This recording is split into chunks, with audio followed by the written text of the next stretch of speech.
Desde Canadá en español, llega la información que te conecta con tu comunidad. Esto es RCE Noticias, actualidad, análisis y los hechos más relevantes en un solo lugar. Hola comunidad hispana, soy Paula Pinzón, con las noticias en este 15 de septiembre de 2025. Vamos a lo esencial. El primer ministro Mark Carney lanzó Build Canada Homes, una agencia federal para construir miles de casas prefabricadas y combatir la crisis habitacional.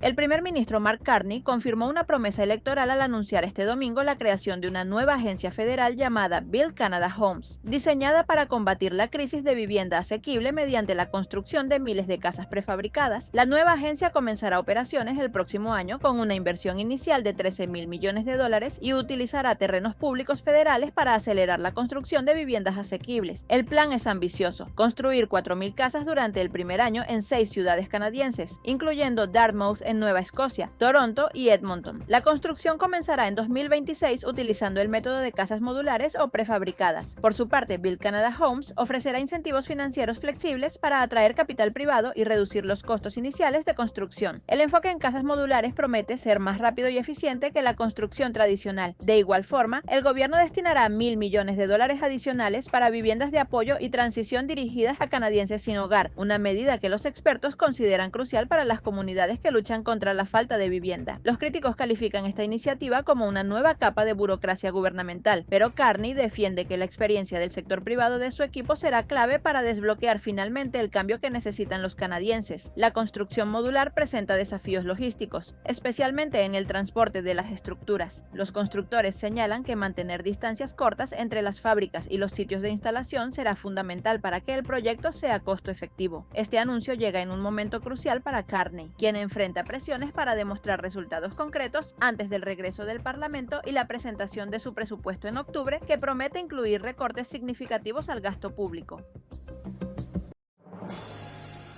Pasando a la seguridad, Pierre Poilievre pidió más protección para políticos tras el asesinato del comentarista conservador estadounidense Charlie Kirk, expresando preocupaciones por su familia y condenando la violencia política. El líder conservador Pierre Poilievre pidió mayor protección para los políticos canadienses después del asesinato del comentarista conservador estadounidense Charlie Kirk y reveló las amenazas serias que ha enfrentado su propia familia. En una entrevista con CBC, el conservador fue inusualmente abierto sobre las amenazas que ha recibido. Me preocupo por mi familia. He de ser honesto contigo.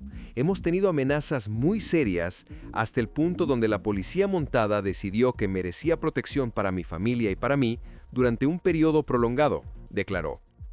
El líder político explicó que las amenazas han sido múltiples y serias, lo que llevó a las autoridades a proporcionar protección policial a su familia durante un tiempo extendido.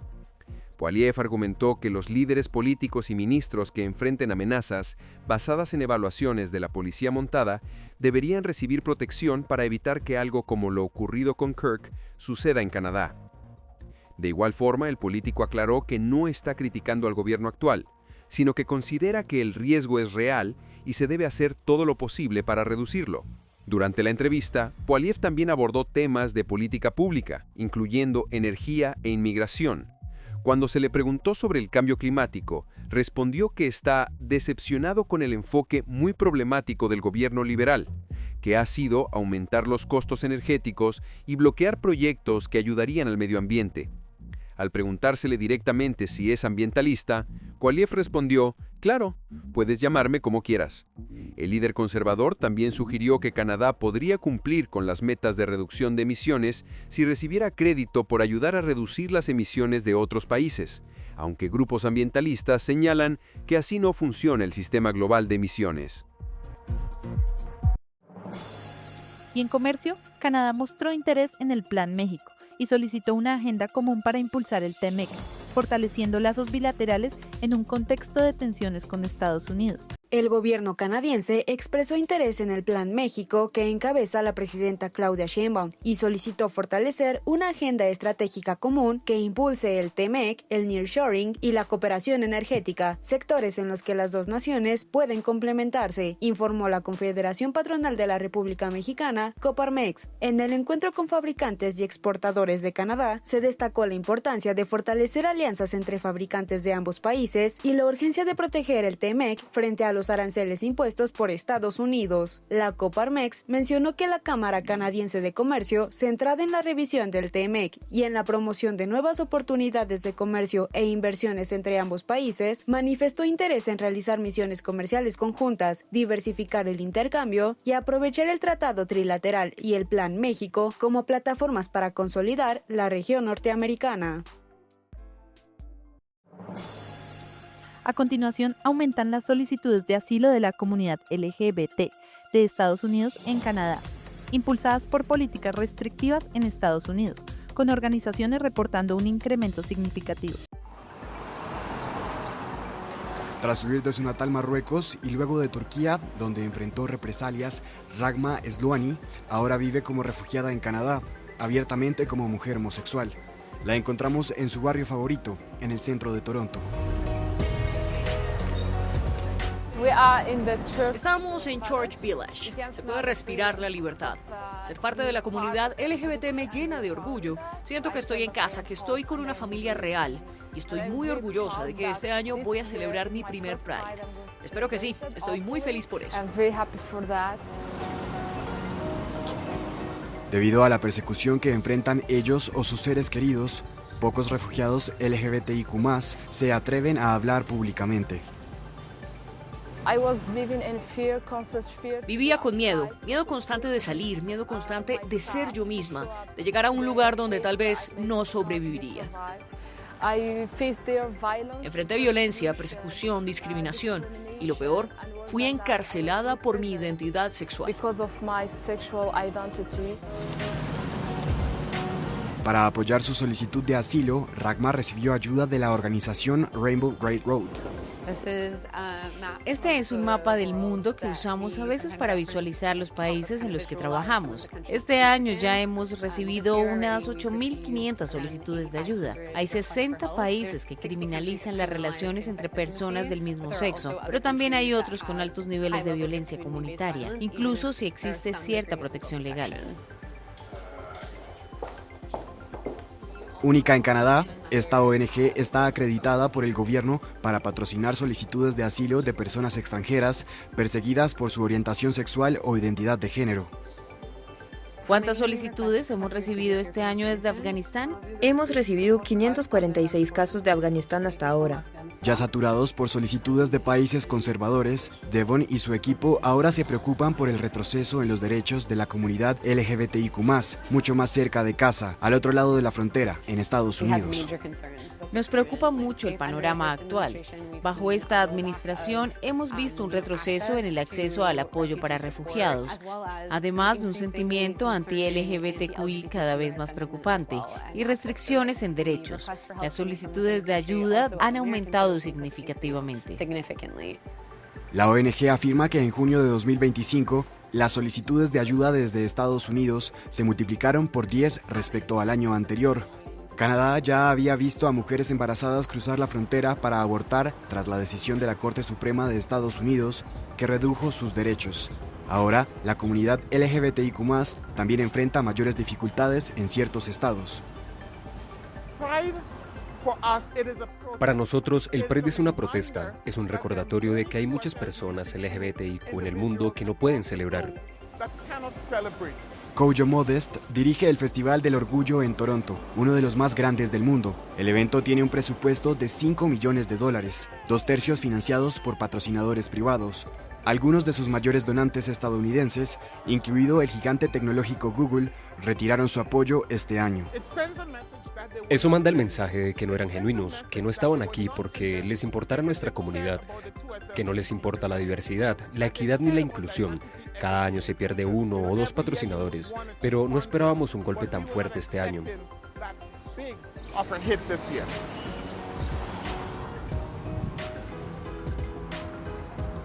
tan emocionada estás de ver estas fotos? Dios mío, no puedo esperar a verlas.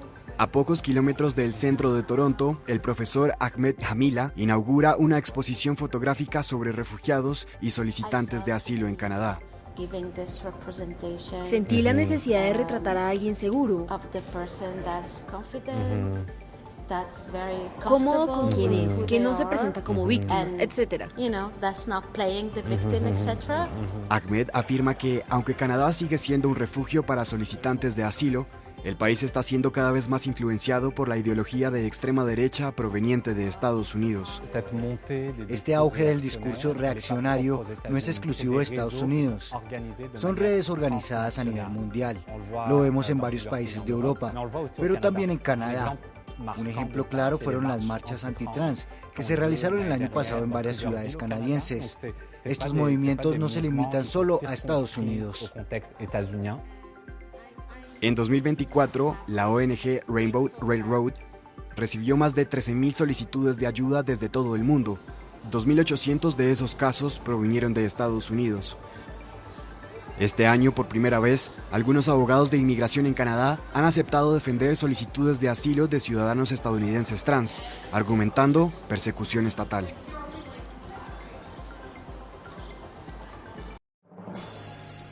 En relación a este tema, Canadá y la inmigración, un tema muy controversial, hoy les traemos historias reales de inmigrantes.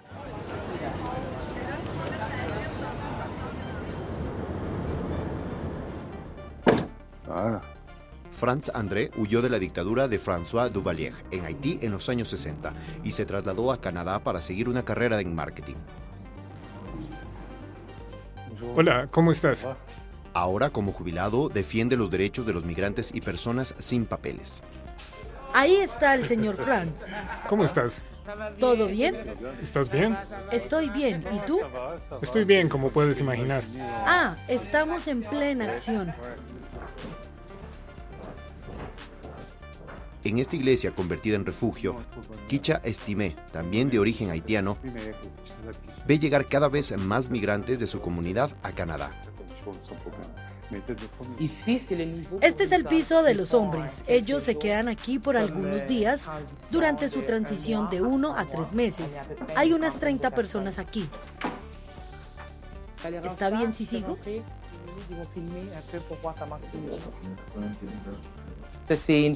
Esta es una habitación para 4 hombres. Algunos ya se han ido. Es un poco más apretado, pero es algo. Mira la bandera haitiana, porque están aquí ahora. La mayoría son solicitantes de asilo. Todos dicen que Canadá es un país que acoge a casi todo el mundo.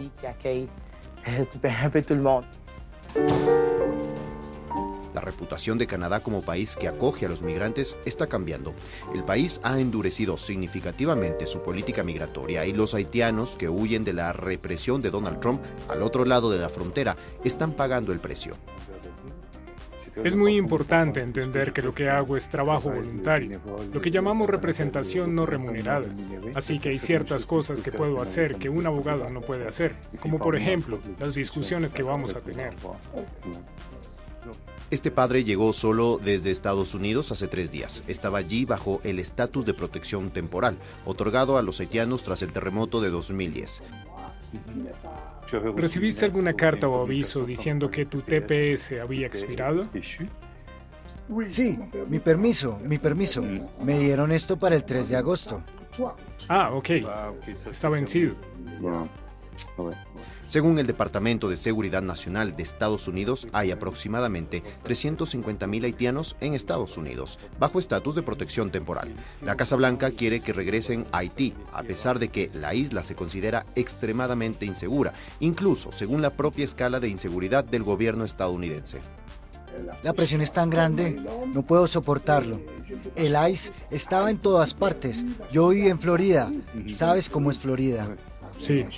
Y me daba miedo, porque desde niño nunca había sentido esta presión ni había sido esposado. En fin, encantado de ayudarte. Bienvenido a Canadá. Para la mayoría de los haitianos, Canadá ya no es una opción. Según el acuerdo de tercer país seguro firmado entre Ottawa y Washington, el solicitante de asilo será automáticamente devuelto a Estados Unidos a menos que ya tenga un familiar en Canadá. Donald Trump finalmente está cumpliendo su promesa de campaña de deportar en masa a más de 11 millones de personas. Y en lo que respecta a la comunidad haitiana, algunas personas se han estado escondiendo en sus casas desde el 24 de abril. En muchos casos su única opción es venir a Canadá, pero las excepciones se han endurecido desde marzo del 2023. Ya no es un programa de asilo, es un programa de reunificación familiar. Así que quienes llegan a la frontera y no son elegibles, intentan entrar ilegalmente por la puerta trasera. A pesar de una caída del 45% en las solicitudes de asilo en 2025 respecto al año anterior, este cruce fronterizo en el sur de Quebec ha registrado el doble de su actividad habitual con los migrantes haitianos como la diáspora más numerosa. Desde enero, bajo el acuerdo con Washington, 12.700 de ellos han sido devueltos a Estados Unidos. En un año, Ottawa y sus provincias asociadas han reducido, suspendido o cancelado varios programas de inmigración y han bajado las cuotas migratorias hasta 2027. Toronto es la ciudad más grande de Canadá. Casi la mitad de las personas de aquí nacieron en el extranjero.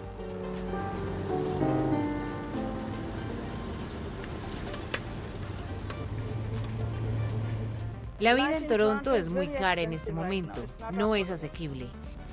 Sultana Jahangir llegó desde Bangladesh en 2005. Ahora mismo conseguir un trabajo es como encontrar un tesoro, no es tan fácil. Como ves, hay familias, mujeres inmigrantes, trabajadores cualificados, médicos, ingenieros, que llevan esperando casi 2 o 3 años para conseguir un trabajo y no solo en su campo profesional, sino también en trabajos de supervivencia. Es muy difícil.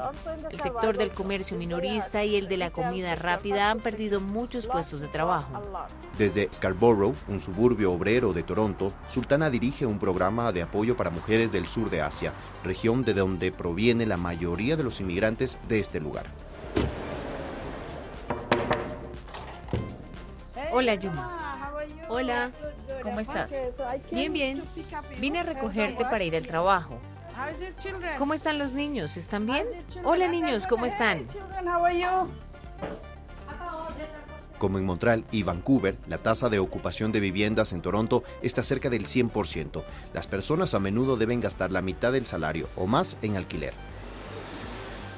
Esta es la cocina. Vivimos en un apartamento de 2 habitaciones, 8 personas juntas. Esta es una habitación donde vive nuestra familia. Yuma Rani Paul invirtió todos sus ahorros y pidió prestado casi $50,000 canadienses, unos 30,000 euros, para pagar su curso de gestión empresarial en Toronto. Perdimos el cuidado infantil al mismo tiempo. Las tarifas de cuidado infantil han subido y no podemos pagarlas. En Bangladesh, esta madre de 38 años era contadora y su esposo abogado. Cuando solicité el permiso de trabajo de posgraduación, me frustré porque el tiempo normal del proceso era de 3 a 4 meses. Para el permiso de trabajo, ¿sí? Sí, pero tardó 11 meses en llegar. Durante ese tiempo se detuvo el beneficio infantil. Nuestro número de seguro social expiró, no teníamos tarjeta de salud y tampoco era posible cambiar de trabajo. Tras reducir la cuota de estudiantes internacionales en 2024, en marzo de 2025 Ottawa cambió el sistema de puntos para obtener la residencia permanente tras la graduación.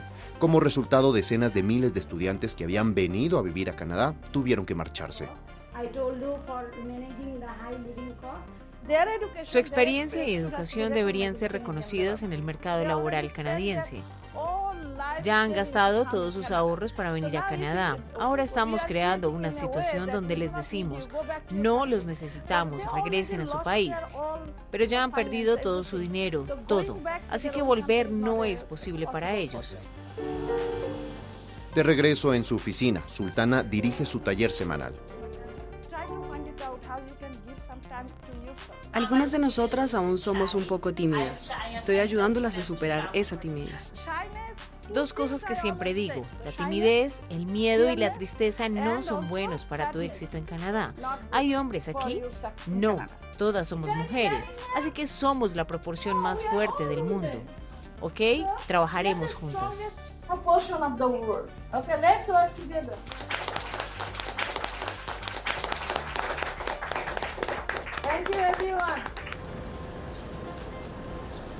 Tras meses de inflación descontrolada y una prolongada crisis de vivienda y servicios en el país, las inmigrantes del programa de Sultana también enfrentan una nueva amenaza: el aumento del racismo y la xenofobia en Canadá.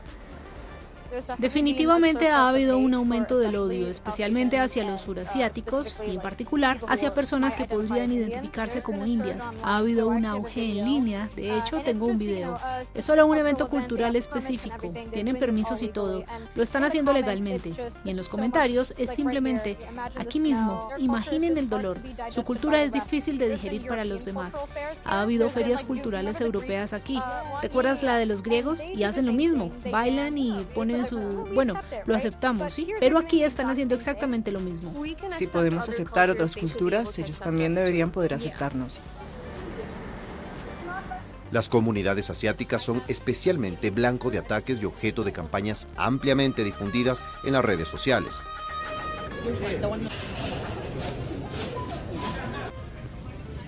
Too many Indians are in Canada, and I want you to go back. Esto va acompañado de un cambio en la opinión pública. En 2019, más de 9 de cada 10 canadienses consideraban que la inmigración era buena para su país, lo que situaba a Canadá a la cabeza de los 145 países encuestados por Gallup. Sin embargo, 5 años después, casi el 60% cree que la inmigración es demasiado alta y 4 de cada 10 personas creen que hay demasiadas minorías étnicas, algo que no ocurría desde hace más de 25 años. Devolveremos las tasas generales de inmigración a niveles sostenibles. La inmigración ha sido tema de discusión en el discurso del gobierno liberal y la oposición conservadora, mientras que los empresarios instan a Ottawa a retener a los trabajadores extranjeros, que son vitales para la economía canadiense. De vuelta a Montreal, Franz André está trabajando en el caso de una joven mexicana a la que está ayudando a salir de la clandestinidad. Sé que no siempre es fácil, especialmente cuando no tienes ingresos. Si la atrapan trabajando sin permiso, podría perjudicar su caso. Y él también comprende que el hecho de que estás trabajando como en la parte negra, o sea, diciendo ilegalmente. Volví a poner Debido a que ella también ha sido víctima de abuso, Sofía, un seudónimo, testifica con la ayuda de una representante de la coalición contra la explotación sexual. Y cuando les pregunté, ¿me pagaban ahora? ¿Te pagaban por completo las 2 horas? No siempre. A veces si hacía 10 horas me pagaban 8 o 7. Sofía dice que, como la mayoría de sus colegas allí, trabajaba ilegalmente como empleada de limpieza en un hotel a pocas calles de aquí. Todo lo que viene siendo limpieza, housekeeping, limpieza casas, en escuelas, en comercios, en súperes, en la noche. También nos exceden muchos en las horas, porque yo trabajaba aquí hasta 20 horas seguidas. Según el Ministerio de Inmigración, actualmente viven en Canadá 500,000 inmigrantes indocumentados. Franz André afirma que esa cifra no hará más que aumentar en los próximos meses. Me gustaría ver las cifras que muestran la contribución de estas personas a la economía. Nadie habla de eso. No son personas que vayan a tener los mismos privilegios, las mismas condiciones laborales y la misma protección. Y luego, cuando se encuentren en situación de abuso, intentarán buscar ayuda, entre otras cosas, en organizaciones como las que apoya a Sofía. Estamos creando personas que acabarían recibiendo asistencia social, lo que se denomina asistencia de último recurso. ¿Y quién denuncia el hecho de que esto es una carga? El gobierno, en un contexto en el que la economía canadiense está sufriendo. Ottawa promete reducir la proporción de residentes temporales en Canadá al 5% de la población total para finales de 2026.